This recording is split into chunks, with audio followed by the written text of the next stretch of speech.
Madame, Messieurs, bonjour et bienvenue sur notre chaîne YouTube Eben Media TV. L'actualité en continu sur l'Afrique et dans le monde. Merci pour votre confiance. Abonnez-vous et cliquez aussi sur la petite cloche de notification pour ne rien rater de nos prochaines vidéos. N'oubliez pas de partager aussi la vidéo et de la liker. Sommet sur les économies africaines, la France dans une guerre de positionnement.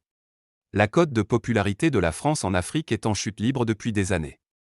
Et alors, l'Élysée multiplie les actions pour redorer son blason sur le continent. Dernier acte en date, le sommet de Paris pour repenser le financement des économies africaines frappées par le Covid-19, afin d'éviter aux États africains le naufrage. Avec environ 130 000 morts dénombrés en Afrique, la pandémie de Covid-19 a nettement épargné le continent en termes de nombre de victimes, contrairement à d'autres régions du monde. Cela est une évidence.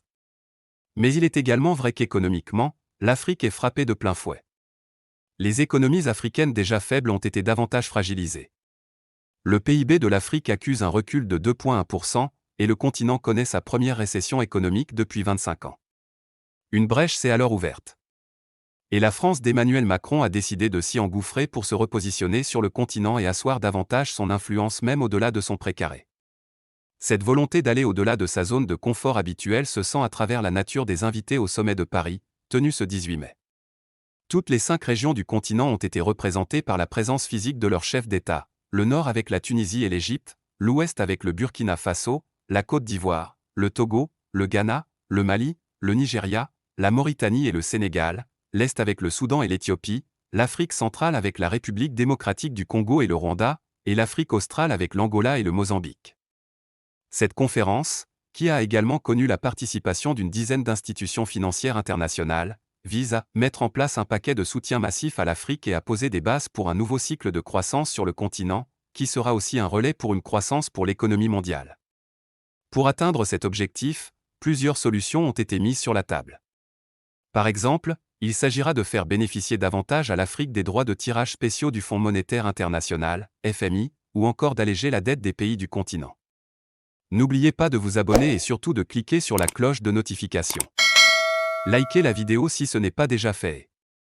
Laissez aussi votre point de vue en commentaire. Reprendre pied en Afrique. L'initiative de ce sommet visant à sortir l'Afrique du fossé économique dans laquelle l'a enfoncé la pandémie de Covid-19 ne saurait être considérée comme une œuvre altruiste philanthropique de la France. Loin de là. Tout observateur attentif des relations de coopération entre les pays africains et leurs partenaires internationaux voit clairement le déclin de la France face à d'autres partenaires comme la Chine qui a même réussi à devenir le premier partenaire bilatéral de l'Afrique. En dehors de la Chine, des pays comme la Russie, la Turquie ne cessent de multiplier les assauts pour mieux asseoir leur présence sur ce continent, le continent de l'avenir, selon toutes les prévisions. Même dans le fameux précaré, le sentiment anti-français se fait de plus en plus ardent. Au Sénégal, à la faveur des soulèvements populaires dans le cadre de l'affaire Ousmane Sonko, des manifestants s'en sont pris à des intérêts français sur place. Même manifestation d'exaspération au Mali, au Niger et dans bien d'autres pays africains francophones. Tout récemment, c'est le Gabon, un des pays pivots de la France-Afrique, qui a entamé des négociations en vue d'adhérer au Commonwealth. Que cache une telle démarche? La question mérite bien qu'on s'y penche. Ce sentiment anti-français a été exacerbé par l'éveil d'une certaine jeunesse et d'une partie de l'élite intellectuelle africaine qui, à la faveur des réseaux sociaux, médiatise fortement, depuis quelques années, sa lutte contre le franc CFA, la monnaie coloniale qui renforce la dépendance de ces pays utilisateurs vis-à-vis de leur ancienne métropole, et qui est source de paupérisation de masse en Afrique.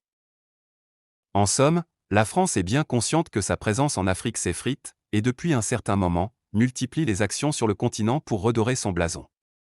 À la veille du sommet de ce mardi, une conférence de soutien à la transition au Soudan, pour se pencher sur le rééchelonnement de sa dette avec ses principaux bailleurs, s'est tenue, toujours à Paris, et toujours à l'initiative d'Emmanuel Macron. La démarche de la France est donc, avant tout, diplomatique. Se donner le beau rôle pour davantage affermir sa présence en Afrique. C'est de bonne guerre, pourvu que les dirigeants africains qui ont pris part au sommet de Paris gardent les yeux bien ouverts afin d'en tirer le meilleur pour leur peuple.